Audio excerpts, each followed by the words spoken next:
Hi guys, this is A. Mohammed Shafiq, student of AADS department at Sedu Institute of Technology. இன்னைக்கு நம்ம C-scan dish scheduling algorithmனா என்னன்னு பார்க்க போகிறோம். இந்த scanning அல்காரிதத்தில் நிறைய டைப்ஸ் இருக்குது. அதில் C-scan dish scheduling algorithm one type. இந்த C-scan dish scheduling algorithm பார்க்கறதுக்கு முன்னாடி நம்மளுக்கு ஸ்கேனிங் அல்காரிதம்னா என்னன்னு தெரியணும். ஸ்கேனிங் அல்காரிதம்னா சிம்பிளாக டெஃபினிஷனில் சொல்கிறேன். Scan algorithm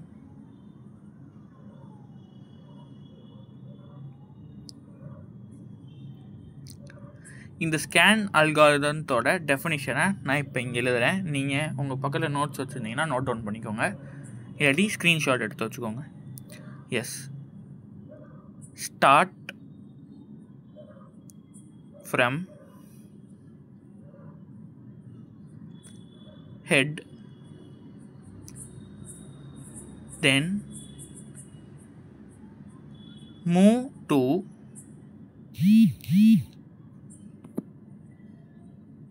last end,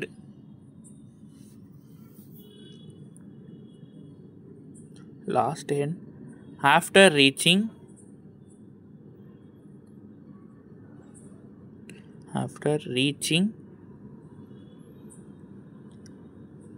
the last one,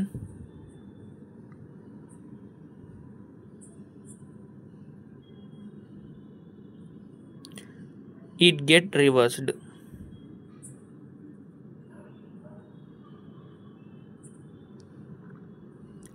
scan அல்காரிதத்தில் என்ன சொல்ல வராங்கன்னா, நம்ம ஹெட்டிலேருந்து ஸ்டார்ட் பண்ணுறோம்.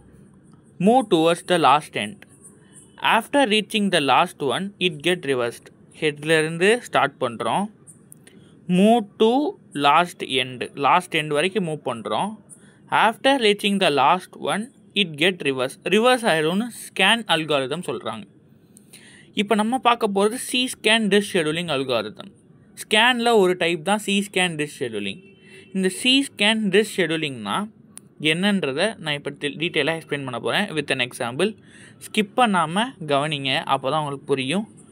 டவுட்ஸ்னால் கமெண்ட் பண்ணுங்கள். இப்போது நம்ம C-scan dish scheduling அல்காரிதத்துக்கு டெஃபனிஷன் பார்க்கலாம்.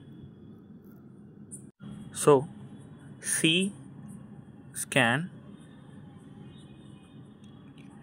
dish scheduling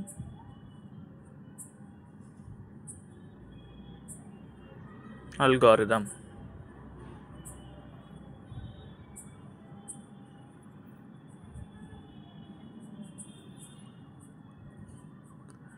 ஓகே, இதுக்கான டெஃபனிஷனை இப்போ நான் கீழே எழுதுகிறேன், நோட் பண்ணிக்கோங்க, இல்லாட்டி ஸ்க்ரீன்ஷாட் எடுத்துக்கோங்க. So it starts from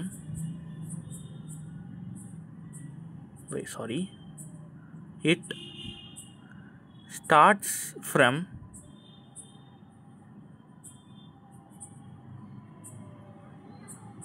head and move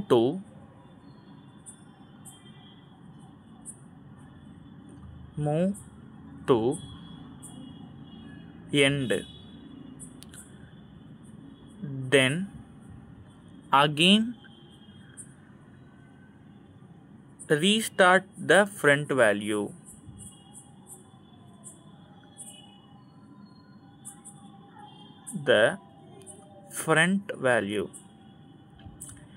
இந்த அல்காரிதத்தில் என்ன டெஃபினிஷன் மீனிங் சொல்கிறாங்கன்னா, இட் ஸ்டார்ட் ஃப்ரம் ஹெட்டிலிருந்து ஸ்டார்ட் ஆகி மூவ் டு த எண்ட். நம்ம ஸ்கேன் அல்காரிதத்தில் பார்த்த மாதிரி தான் எண்டு வரைக்கும் மூவ் ஆகுது. பட் எண்டு மூவ் ஆனோனையும் ஸ்கேன் அல்காரிதத்தில் நம்ம ரிவர்ஸ் பண்ணோம். ஆனால் இங்கே ரீஸ்டார்ட் பண்ணணும்னா மீனிங் என்னென்னா, நம்ம கொஸ்டினில் கொடுத்துருக்க, இப்போ நான் ஒரு எக்ஸாம்பிள் வச்சு எக்ஸ்பிளைன் பண்ணுறேன். அதில் கொஸ்டினில் கொடுத்துருக்க ஃபஸ்ட் வேல்யூலேருந்து நம்ம ரீஸ்டார்ட் பண்ணணும். அது பேர் தான் ரீஸ்டார்டிங். ஸோ இப்போ நம்ம எக்ஸாம்பிளை வச்சு எக்ஸ்பிளைன் பண்ண போகிறோம். டீப்பாக சின்சியராக பாருங்கள். நம்பர் நோட் பண்ணிக்கோங்க. 0 14 41 53, இது 41, sorry, 53, 65, 67, 98, 122, 124, 183 and 199. ஸோ இப்போது நம்ம 53 தான் ஸ்டார்டிங் வேல்யூவாக வைக்க போகிறோம். நம்ம அல்காரிதத்தோட ஸ்டார்டிங் வேல்யூவை நம்ம 53 கன்சிடர் பண்ண போகிறோம். அப்போ 53 தான் சென்ட்ரல் வேல்யூ.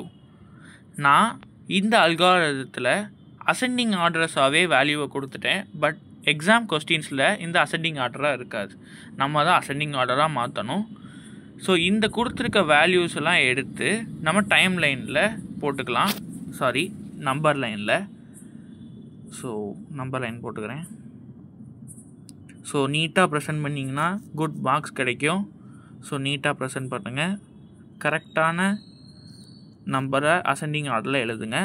இந்த சம்மில் நான் அசெண்டிங் ஆர்டராக கொடுத்துட்டேன், கொஸ்டின் பேப்பரில் எதிர்பார்க்காதீங்க. ஸோ 0, 14, 41, 53,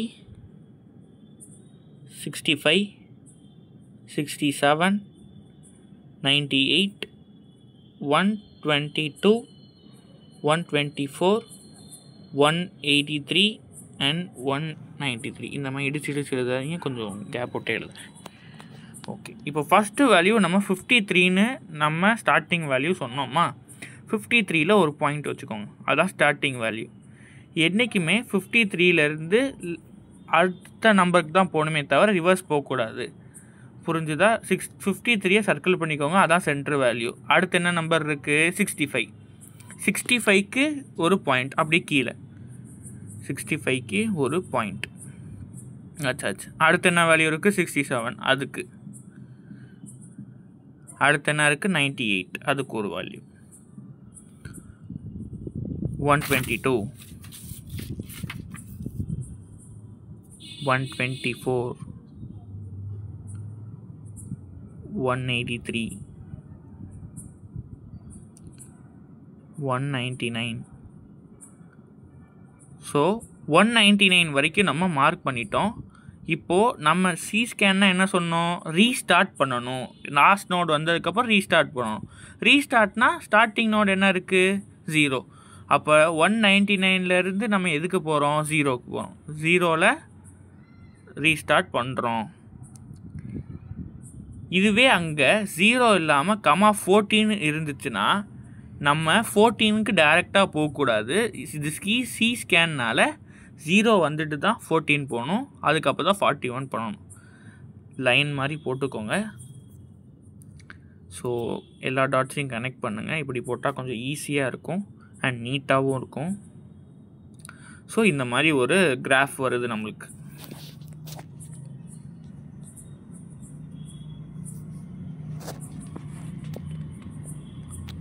ஸோ நான் டாட்ஸ் கொஞ்சம் பெருசாக வச்சுக்கிறேன், அதுதான் உங்களுக்கு தெரியும். ஓகே, ஸோ ஓகே, இது எப்படி போகிறோன்னு புரிஞ்சுதா? இப்போது அடுத்த ஸ்டெப் போகலாம். நெக்ஸ்ட் ஸ்டெப்பில் கிராஃப் போட்டாச்சு, அசெண்டிங் ஆர்டரில் மாற்றி கிராஃப் போட்டோம். இப்போது சிம்பிளாக ஒன்று பண்ண போகிறோம். என்னென்னா, நம்ம லார்ஜஸ்ட் நம்பர்லேருந்து ஸ்மாலஸ்ட் நம்பரை மைனஸ் பண்ண போகிறோம். அதுதான் அசெண்டிங் ஆர்டர். அதே மாதிரி எல்லாத்துக்கும் பண்ண போகிறோம். ஸோ இப்போ நான் செய்கிறேங்க பாருங்கள். இப்போ லார்ஜஸ்ட் நம்பர்லேருந்து இப்படி, இது 1, சும்மா ஒரு உங்களுக்கு தெரியணுன்றதுக்காக நான் அப்படி போடுறேன். 2, இதுலேருந்து இது 3, இதுலேருந்து இது 4, இதிலேருந்து இது 5 and 6, 7. இப்போ நம்ம லாஸ்ட் நோட் ரீச் பண்ணிட்டனால 0லேருந்து ரீஸ்டார்ட் பண்ணியிருக்கோம். ஸோ அதனால் அங்கே ஒரு வேவ் வரும், அது வந்து 8 அண்ட் இது 9, 10. மொத்தம் 10 ஸ்வாப் நடந்திருக்கு. இந்த 10 ஸ்வாப்பையும் நம்ம லார்ஜஸ்ட் மைனஸ் ஸ்மாலஸ்ட் பண்ண போகிறோம். இப்போ இங்கே 65, மைனஸ் 53. எப்படி பண்ணுறோம் தெரியுதா? சின்ன நம்பரை பெரிய நம்பரால் மைனஸ் பண்ணுறோம். வேல்யூ மைனஸ் பண்ண எவ்வளோ வரும்? 12. அதே மாதிரி செகண்ட் ஒன் 67ம் 65யும் மைனஸ் பண்ண என்ன? 2. ஆமாம் 2 தான். தேர்ட் வேல்யூ 98யும் 67யும் நம்ம மைனஸ் பண்ணணும். ஸோ 98 மைனஸ் 67 மைனஸ் பண்ண என்ன வேல்யூ? 31. ஃபோர்த் வேல்யூ என்னது? 122 மைனஸ் 98 என்ன வேல்யூ வருது? 24. ஃபிஃப்த் ஒன் 124 மைனஸ் 122 என்ன வேல்யூ? 2. ரெண்டு தான் 2. 2 போட்டாங்க. 6. 183 மைனஸ் 124 என்ன வேல்யூ வரும் சொல்லுங்கள்? 59. செவன்த் ஒன் 199 மைனஸ் 183 என்ன வேல்யூ? மைனஸ் பண்ணால் 16. பேலன்ஸ் 3 நான் இங்கிட்ட எழுதுகிறேன். எயித் ஒன் இப்போ நம்ம இந்த இடத்துல ரீஸ்டார்ட் பண்ணோமா? அப்போ 199 மைனஸ் 0 இதுக்காக போட்டோம். இந்த இடத்துல நம்ம ரீஸ்டார்ட் பண்ணோம். மைனஸ் பண்ண என்ன? 199. இந்த இடத்துல ரீஸ்டார்ட் பண்ணுறனால நம்ம இந்த 0 போட்டிருக்கோம். கன்ஃபியூஸ் ஆகிடாதீங்க எதுக்கு இந்த இடத்துல 0 வருதுன்னு. ரீஸ்டார்ட் பண்ணியிருக்கோம். அடுத்து 0க்கு அப்புறம் என்ன வேல்யூ இருக்குது? 14 மைனஸ் 0 14. 10th one 41 minus 14 27. இந்த மாதிரி நம்ம லார்ஜஸ்ட் மைனஸ் ஸ்மாலஸ்ட் வேல்யூ பண்ணணும். இப்போ இந்த லார்ஜஸ்ட் மைனஸ் ஸ்மாலஸ்ட் பண்ணியாச்சு.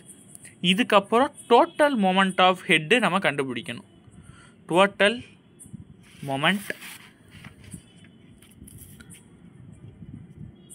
மொமெண்ட் ஆஃப் ஹெட், அதாவது இந்த ஸ்வாப் ஆச்சு பார்த்தீங்களா, அதில் நம்ம மைனஸ் பண்ண வேல்யூலலாம் ஆட் பண்ண போகிறோம். லைக் 65 மைனஸ் 53 12 2 31 24 2 59 16 199 14 27 பூரா ஆட் பண்ண போகிறோம். ஸோ ஆட் பண்ணலாமா? ஆட் பண்ணலாம்.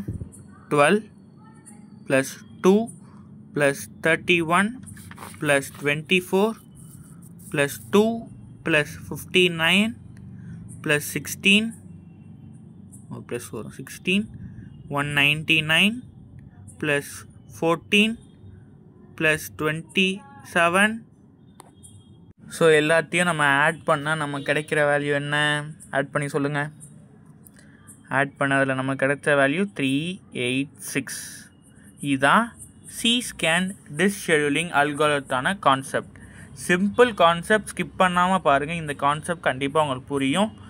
அண்ட் இந்த டெஃபனிஷன் தான் இதுக்கு மெயின். இதை மட்டும் பாருங்கள். எக்ஸாம்பிள் இதை பார்த்துக்கோங்க. இது கண்டிப்பாக உங்களுக்கு புரியும். அவ்வளோதான். ஸோ இந்த ஸ்கேனிங்னா என்ன, நம்மளுக்கு C-SCAN அல்காரிதம்னா என்னென்னலாம் எவ்வளோ நேரம் பார்த்தோம். இந்த எக்ஸாம்பிளை மட்டும் பாருங்கள். நம்ம எக்ஸாம்பிள் கொடுத்துருக்கோம்ல, அந்த எக்ஸாம்பிள் மட்டும் பாருங்கள். உங்களுக்கு கண்டிப்பாக புரியணும். புரியலைன்னா கீழே கமெண்ட் பண்ணுங்கள் எந்த இடத்துல புரியலைன்னு. And that's it. இதான் C-SCAN disk scheduling algorithm. Thanks for watching this video.